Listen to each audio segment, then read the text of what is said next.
बख्श लाखर जी सुरीली team पैमान project के platform का मां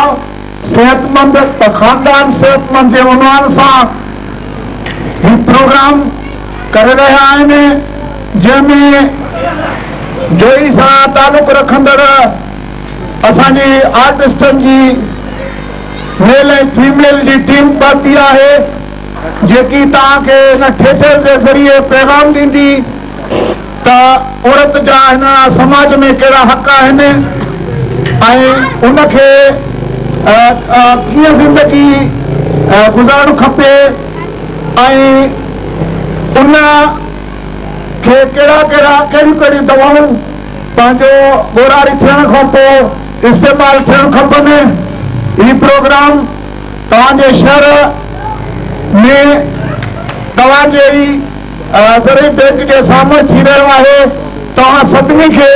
वधि में वधि गुज़ारिश आहे त हिते वधि में वधि गॾु थी हिन प्रोग्राम खे ॾिसो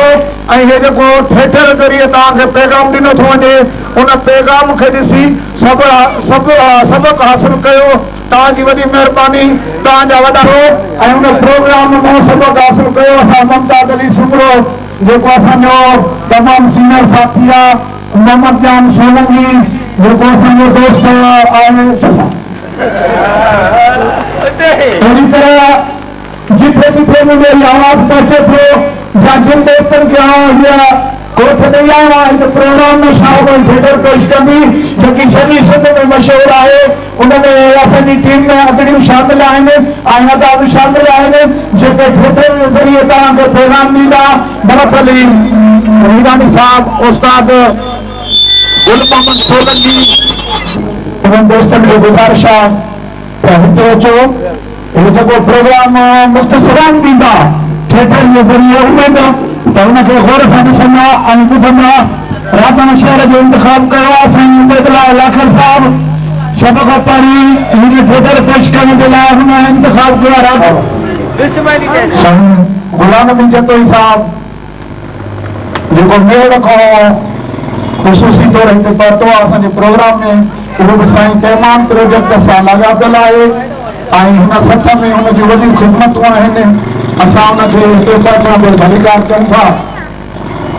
हालांकि उहो असांजे हिन प्रोग्राम जो मेज़बान आहे पर राधा जे हवाले सां मुंहिंजो महिमान आहे, तंहिंजे करे मां हुनखे भलीकार चवां थो। दोस्तो, हाणे असां प्रोग्राम शुरू कयूं था। बराए महिरबानी वधि में वधि हिते गॾु थियो। शागिर्द हुजो, उस्ताद हुजो, शहरी हुजो, दुकानदार हुजो, कंहिं सियासी पार्टी सां लाॻापियल हुजो, तव्हां शहर वारसनि जी हैसियत सां वधि में वधि हिते अचो, छाकाणि त ही तव्हांजे शहर जो प्रोग्राम आहे। ही प्रोग्राम असां तव्हांजे लाइ ख़ुशूसन राति खां शुरू कयो आहे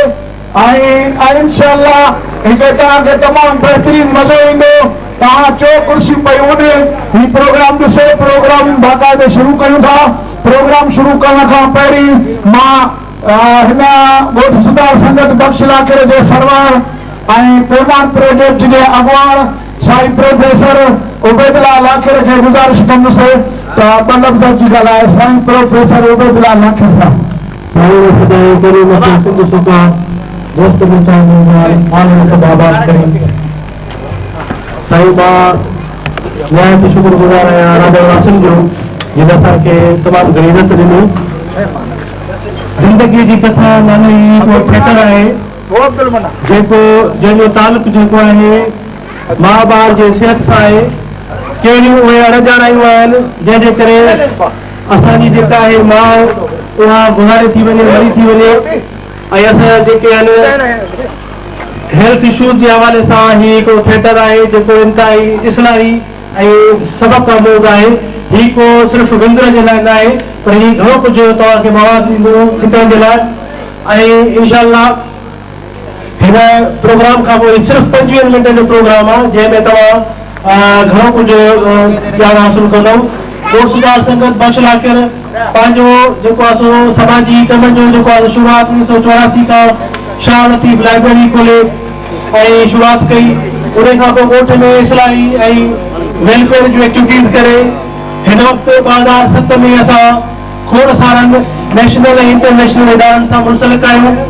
ऐं हीअ बि हिकिड़ो इंटरनेशनल इदारनि ऐं नेशनल इदारनि जे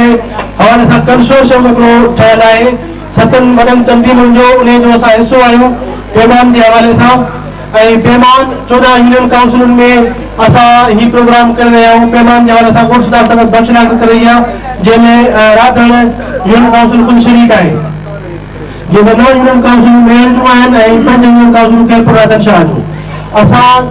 हर हंधि वञी मुख़्तलिफ़ क़िस्म जा जेके आहिनि सो सिहत जे हवाले सां मैसेजिस ॾियूं था ऐं मुख़्तलिफ़ अंदाज़नि में जीअं आलमनि सां रहण सहाफ़ियुनि सां जेका सो रहण या सियासी कारकुननि सां समाजी कारकुननि सां अदीबनि सां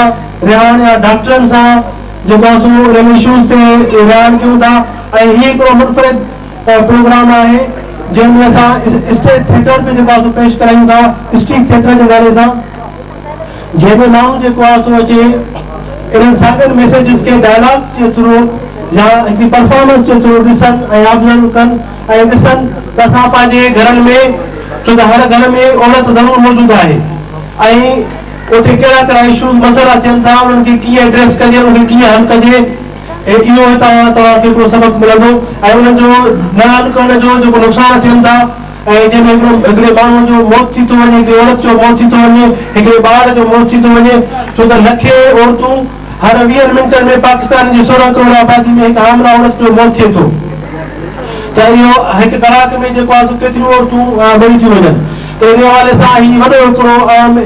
इंसानी मसइलो आहे जंहिंखे सम्झण जी ज़रूरत आहे ऐं असां इहो ई मौज़ू खणी तव्हांजे आॾो आया आहियूं असां को थिएटर या गानेबाज़ कोन आहियूं त असां कॾहिं कोन ॾिठो हूंदो ॻाल्हियुनि में पर हीअ हिकिड़ो इस्लाही प्रोग्राम आहे इन करे असां वटि जेके माण्हू आहिनि संजीदा माण्हू आहिनि असां सां शरीक आहिनि हिन टीम में जेके नज़रियाती असांजा हिन प्रोग्राम जे हवाले सां असांजा साथी थी चुका आहिनि ऐं हीअ बि जेको आहे असांजी जेका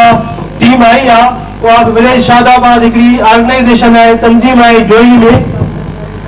जेका उहा बि पैमान जे हवाले सां असांजी पार्टनर ऑर्गेनाइज़ेशन आहे छो त दादू ज़िले में ऐं सखर में सिर्फ़ु 6 तंज़ीमूं आहिनि जेके ही प्रोग्राम हलाए रहियूं आहिनि ऐं पाकिस्तान में 10 ज़िलनि में पैमान जो प्रोग्राम हली रहियो आहे ऐं 6 तंज़ीमुनि में 4 दादू ज़िले जूं आहिनि जंहिंमें गोशदार संगत बचला कर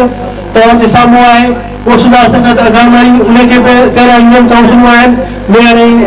खेरपुर नगर शाह जूं उन खां पोइ जार्डन हिकिड़ी ऑर्गेनाइज़ेशन आहे विलेज शादाबाद जेका जोई तालुके खे कवर थी करे 5 यूनियन काउंसिलूं वटि आहिनि साॻिया ई असांजा पार्टनर दोस्त आहिनि हिकिड़ो पैमान प्रोग्राम जे हवाले सां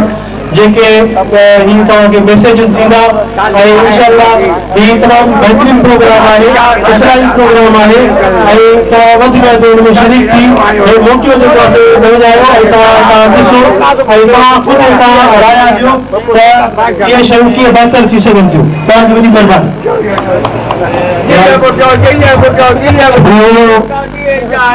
सुधार संगत बख्श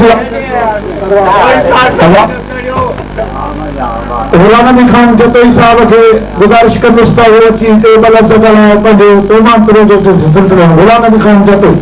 मां ॾाढनि जी कंजूसी खां ॿुधंदो महिरबानी गुलशन जावी साहब ऐं राधनवासियो सभिनी जो अस्सलाम वालेकुम जीअं त अॼु कोई प्रोग्राम पैमान जे प्लेटफॉर्म तां गोशरा संगत बख्शला करे हलाए पई असांजो हिते जेको अचण जो मक़सदु आहे उहो सिर्फ़ु इहो आहे त पाकिस्तान में हर 20 मिंटनि में हिकु माउ जो मौत थिए पियो ऐं तक़रीबन 1 लख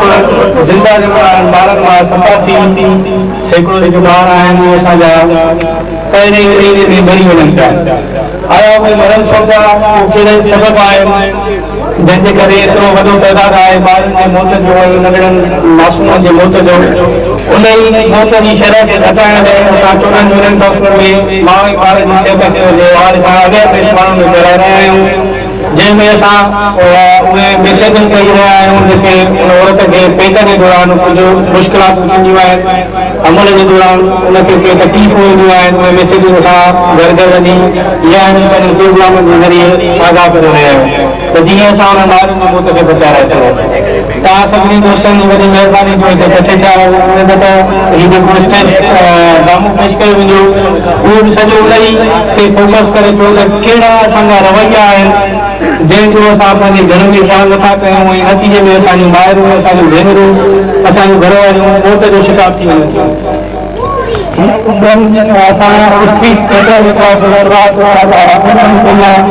असांजा काफ़ी प्रोग्राम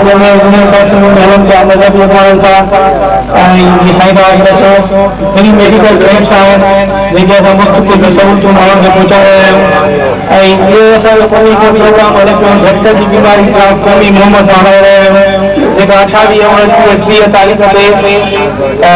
घर घर वञी औरतूं जेके LSW आहिनि ऐं झटके जी बीमारी कपिड़ा हणण जी ख़बर पवंदी उहे कहिड़ा सबब आहिनि जंहिंजे करे हिकु माउ जो मौत थो थिए तव्हां सभिनी जी वॾी महिरबानी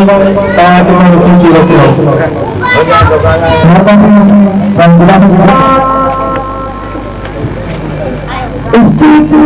थिएटर पेश कयूं था ज़िंदगी जी कथा अमरान जंहिंमें असांजे जोई में आयल टीम जंहिंमें लेडीज़ आई मर्द शामिल आहिनि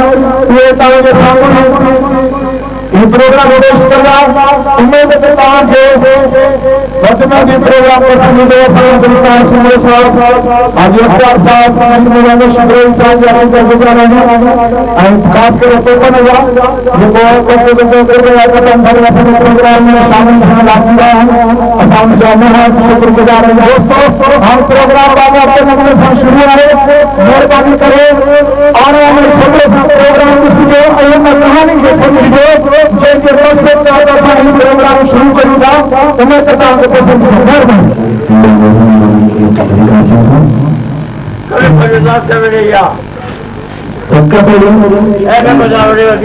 तव्हांखे असांखे यादि ॿुधाईंदा आहियूं जॾहिं असां पंहिंजे ड्रामो खणी आया आहियूं माउ ऐं ॿार जी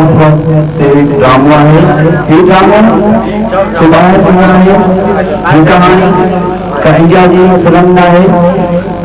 गाॾी वञण जी कोशिश न आहे पर ही असां ऐं तव्हांजे घर जी कहाणी आहे जेके रोज़ हर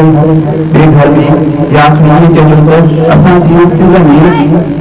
यादि न मिली जॾहिं त हिन फिल्मनि खां पोइ उहा औरत डिलीवरी में मौत थी वई कहानी असां तव्हांजे खणी आया आहियूं जेका असांजो ग्रुप पाकिस्तान में ॿिए नंबर ते ग्रुप आहे पूरे पाकिस्तान बाक़ी असां बम्बई से असां परफॉर्म करे आया आहियूं छठी जगह असां चाहिए पहले दिन असां तव्हांजे घर में फैमिली आहे घर जी छोकिरियूं आहिनि वाह माहौल आहे जेको असां तव्हां गाने खणी आया उहे गाने सां गौर सां ॾिसो हे गानो हुकूमत कोन्हे सिंगर ड्रामा वग़ैरह ॾिसणा असांखे घणी सुठा न लॻंदा पर मजबूर मां तव्हांखे तकलीफ़ छो त असांखे तकलीफ़ नुक़सान कंदा ड्रामे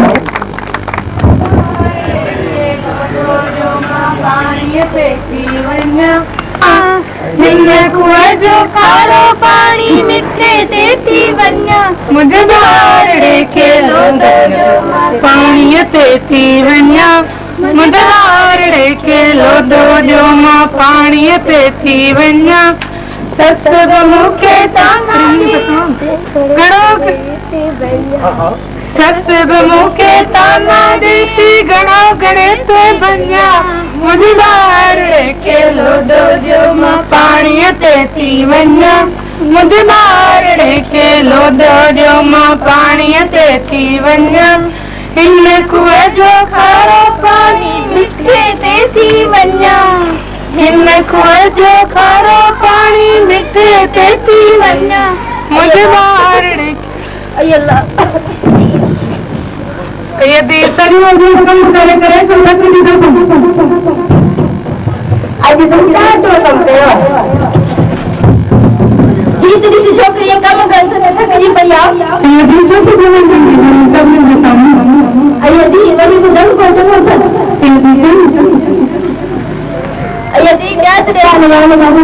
जी शादी पई करण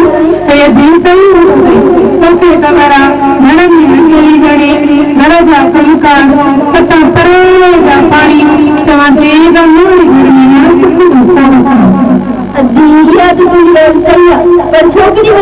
वॾी वॾी जगह तो कम करे दी जो अने पे खुदा खुदा कर दो पानी में गंद में अना गंद दिया तो के खबर है जो दौर में छोकरी साड़ी बंदी गई शादी करा दी इना वॾी सुनी ॻाल्हि सही आहे पर अॼु जे दौर में असांजो दौर वठूं था हिकिड़ी अती ईंदी आहे तंज़ीम वारी उहा चवंदी आहे त नंढी उमिरि में शादी छोकिरियुनि लाइ नुक़सानकार आहे ऐं बि तंज़ीम वारे मतिलबु दिमाग़ ख़राब अची तूं बैठे वञा मथां घणा अची ऐं ॾींहुं तूं मूंसां छो थी चई मां ते सलाह ॾियण वारी बाक़ी जीअं वणे तीअं वञी कर ऐं तो छोकिरी दिलोत खराई जाओ हा मथे मुझे बाहर खेलो दो मां पानी ते थी वञा मुझे बाहर खेलो दो मां पानी ते थी वञा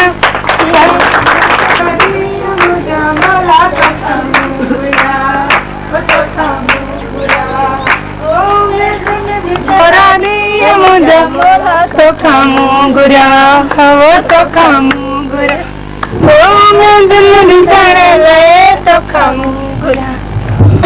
अयदी मुबारक हुजे छोकरे जी शादी जो अम्मा हलई तो ए बस ने ते मानन के मेहमानन के दे दो चने का पो कोट सुधार संगत वार जी मैचिंग में ओडे भी नो सही ए तुजो छोकरो सजो नी अजायन कमन में बैठो तो कम बजो छुटो अजायन कमन में वही तो वक्त ध्यान करे ए दी समझी छोकरो जो दिमाग खराब अयदी मुबारक हुजे नहीं बच्चे जी शादी जो अयदी खैर मुबारक सब के मुबारक पाने वाली है खैर मुबारक हो तुझी नो जो भला मुंह तो मा दिसा ना अयदी छोने करेंगे जो इरोले अंते तो थोड़ो अयदी नो तो तुझी ॾाढी सोनिया सफा जो जल्दी जो तो पूरो अयदी मुझे नजर न लगा पर हो तो अपना नजर को चल करानो अयदी जो बड़ी है आका की किस्म का है मैंने कहियो अय मां जाने दी तो के दिन ना कैसे हां मासी चंद्र जो टुकड़ो लगी थी आज तो तू जाने तो मोला जाने तो मोला जाने तो मोला जाने तो मोला अयदी ये का जाना दोनों लगी तो ऐसा नहीं पाऊंगा अयदी जमी सही असां जो दौर में शादी थी तो अबाना चेहरा हुंदा लोली हुंदी अॼु जी छोकिरी शादी में अल्लाह ऐसे छा वेठी थी चवनि न मसलो नवरी का ॻाल्हि सम्झ में अचे अयदी चवी सच थी अयदी मामला हला जी मूंखे थी देर अयदी बेरो भला कजो भी हा दी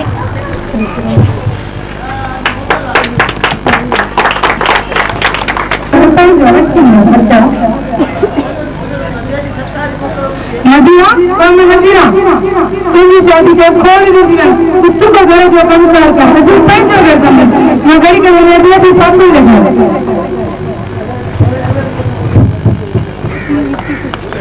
मुझे आए देखी माटी गाना मुझे मारूंगा माटी गाना मुझे सच्चे है सामने गई साथी कौन सी जान आई निकोली पूरी सजो घर दूर गई दिया वारी पे है निकोली पूरी मैं यार मां उसी को घर में काम किया मानी से नहीं कौन पता है ऐसा को काम कराती मुझे मजबूरी में बने का बुखार तू ही मेरी सही सही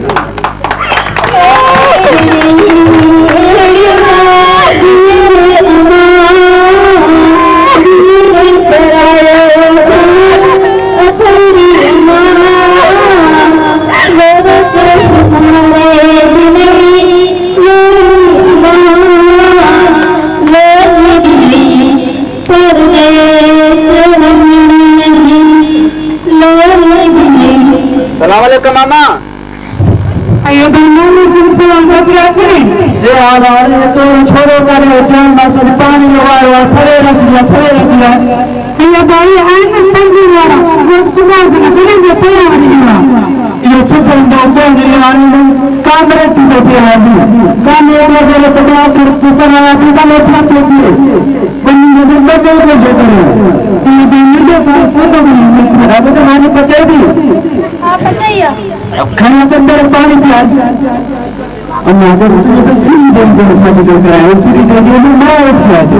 So can say this is very short about the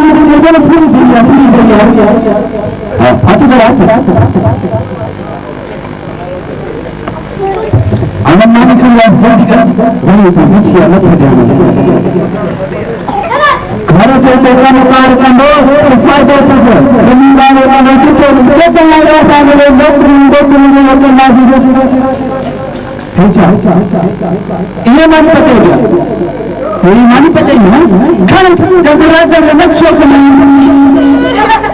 ये मानी नाम पता भी बाकी किया पता किया मैं तो जाना इस तरह से आपने छोड़ी से लेकर पानी को कर दिया ये कॉलेज में मर गया इससे मेरे पास हो गए ना ये तो बेचारे कैसे मेरी कितना घर की रानी नसीब कौन थी मां होना तो होता होते उससे भी तो गिरा मान लिया खाए तो मुझे बदल गए ये आपके मेरे को होता मेरे पास कैसे मेरी कितना घर की रानी नसीब कौन थी मां होना तो होता होते उससे भी तो गिरा मान लिया खाए तो मुझे बदल गए ये आपके मेरे को होता मेरे पास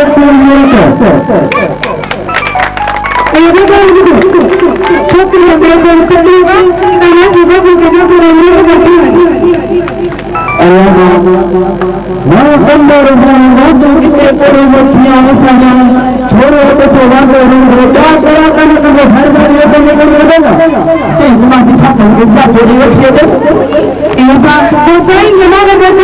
तो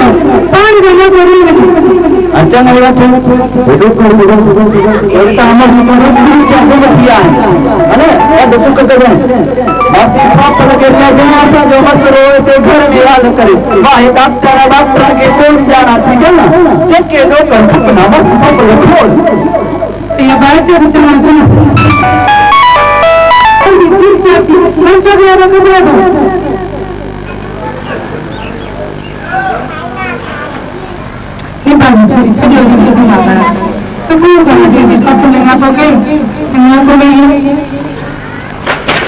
सपुरा ओ दी सपुरा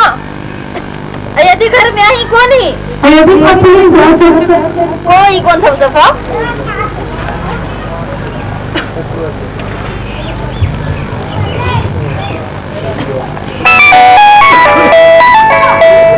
अये मचा कहीं यदि सभी को दिक्कतों को कोई बात बना नहीं यदि बड़ा बन साजा अये मां पानी जो टुकड़ा तो प्यार जा यदि बड़ा बन साजा मुझे प्रगत जो ठीक करने ये ना तो मैं कितना मार की घर जोई और ये वाली सब ये माला हयाती दिंदई अरे अये मां छाछुई मासी चक्कर पाता डाडो ए दी छोरी के तू से पाता अये मां तू थी वन कमरे में आराम करो की मां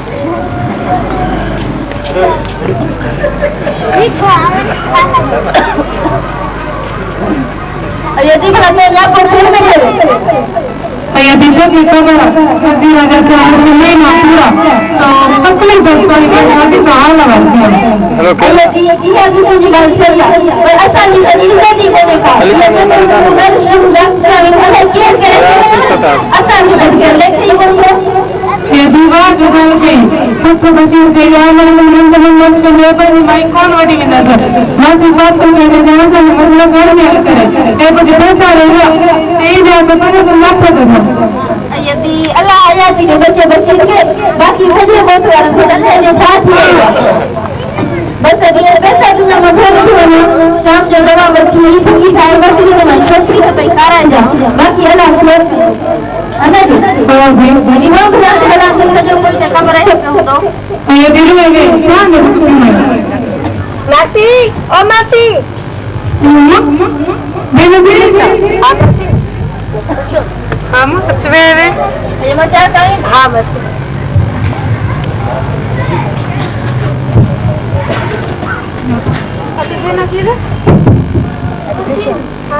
आज इतना खुश हो रिचो ये कम कर अरे मां कूद रहा है वाला तरह दिन जाने को देती मासी मां ये तो ट्रेनिंग से अयो मेरी ट्रेनिंग की चालू मासी ट्रेनिंग से बस शिक्षा के अयो मेरी ट्रेनिंग मिल गया ट्रेनिंग कर रही मासी ट्रेनिंग से मां सुधार वो सुधार का प्रारंभ अयो मेरी तो बहुत में सिखाई छाप लगा के में करे मासी दिशा की नदियां एक तरह उनकी नदी उम्र में शादी ये तुम्हारी उम्र से आई दूसरा पहले कि कैदी में कमजोर थी आई अयो तो के खबर है को पान गांव में लगा की चोरी कर खा रही छाप बनाना कमजोर मासी तमाम के खीर प्यारे होते अयो मां खीर जी केड़ी गांव की करी मट्टा 1 किलो अध किलो गाड़ी छोकरा पाव बीमार रात जो खान दवा अरे 5 दिन से आने चोरी करके ना मत कराया मासी तमाम के सही बाजी करायो अयो मां ने मेरे रात में इंसानी बड़ी अच्छा मासी गोश्त मच्छी इने जे खलवे से गोश्त मच्छी कांदा हुंदा अरे मां गरीब मां केड़ी गोश्त मच्छी की करी मासी तमाम की सेहत न करके से खोराक कर ध्यान दो या मां खोराक खाराई ना छाती मासी इनका चेकअप थींदा आहिनि के कंगड़ा बचे डॉक्टर का कराई बाई अड़ी डॉक्टर हाने ताने डॉक्टर किथा जीवे माई अग में ते डॉक्टर ही कोन हुए जरे मायू मरन भी आई मासी वे तवा जे पैसे यदि तो खेन से घुराणो और मुदे जाको न करी आई मासी तवा वे तो सही ये मां डॉक्टर ना ले के छो सही मासी दे काल रही मासी समझे तान ये मेरी चेकअप कदा करावा मासी ई चेकअप तेरे चेकअप 3 महीने में आई ब्लड चेकअप 5-6 महीने में फिर चौथा चेकअप 8-9 महीने में ये मां छोकरा बन मासी ये भी समझना मगज के चोरी सोच आई रात की कमी मगज की चक्कर करते थे करे मासी मगज की चोरी मासी डॉक्टर का कराया है डॉक्टर के राम ये भाई इनके संजी वाले को निकाल दो मुझे जौन तो मैं तो जो कुत्ते के छोड़े छड़े देखो तो मुझे भगो बिठवा घर में ये तो मेरा दिमाग खराब हुआ है ऐसा तमाम मुझे डाल में कोई तरह की गाल माला के अरे मैं दिल में नकर मैं छोकरा मैं कर लिंगा है ना जुदी गाली बुधारे माई और डॉक्टर दे छियो जो है ना ये पर नारी जी बेइज्जती करे तेरी गाल को बुदी सा काले का बड़े सामान में दिखा में मासी थापा जे सब उठिया अयो भाई मासी पापल सेद माता ने मतलब घर में आने का पर कर जाने डाली लाए इतने रखना मासी थापल के आला आया तुझे उन्हीं का अधिक में केर भला है ते सजे गोठ में सजे गोठ जो दाइपो इहो करे थी अयो भाई गम छोकरी ने तकलीफ नहीं थी ना तुम जल्दी जल्दी मत मत कर दिया तक लगा भाई जवान जो सुबह जाके हम उसमें लगी हो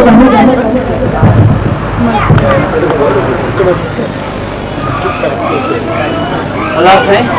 तू सराई का जाए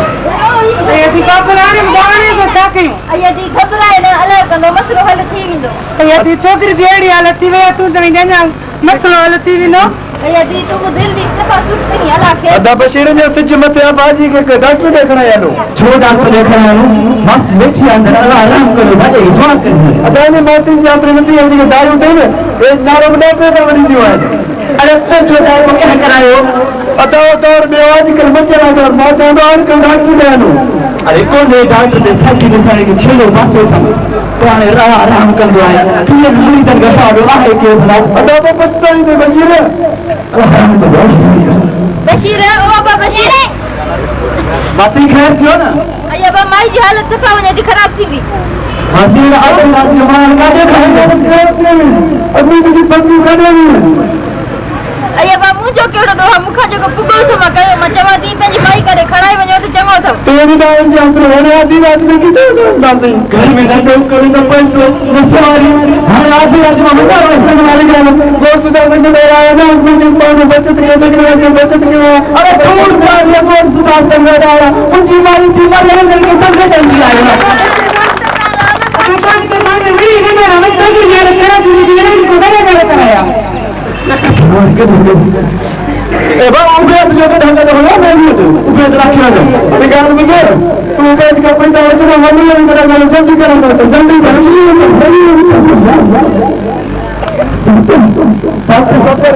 अभी डॉक्टर आता डॉक्टर अचे थो इहो अचे थो मां चवंदो आहियां कि इस्पतालनि में हूंदो ई कोन इहे पंहिंजे दुकाननि ते वेठा हूंदा आहिनि इस्पताल हलो इहा सवाल इस्पतालनि जी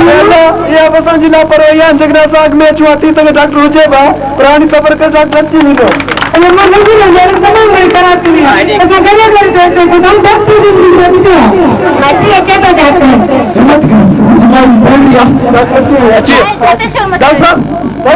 मुझे भाई जी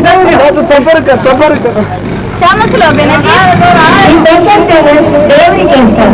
अच्छा बेना जी तव्हां डिलीवरी के समझ सुनिए सफर कर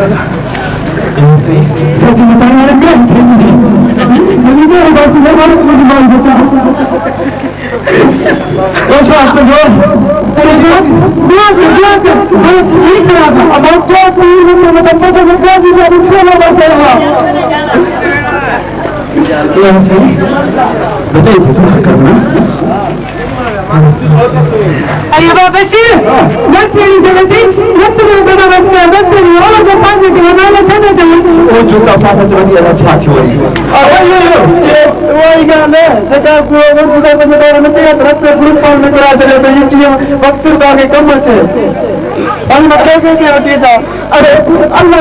वल्लाह सुना ये सुना टाइम को थे तो पूरी के मेरे आगे भाई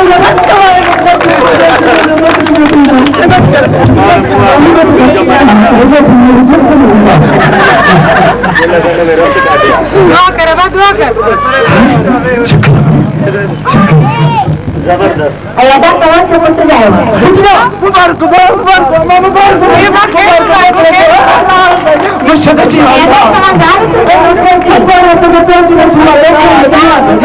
ऐसा कैसे मेरी का गाल माने तो मुझे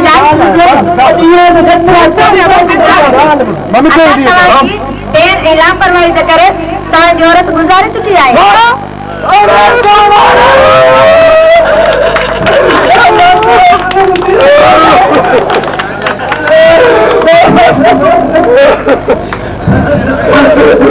तो के मेरी जान यात्रा नती था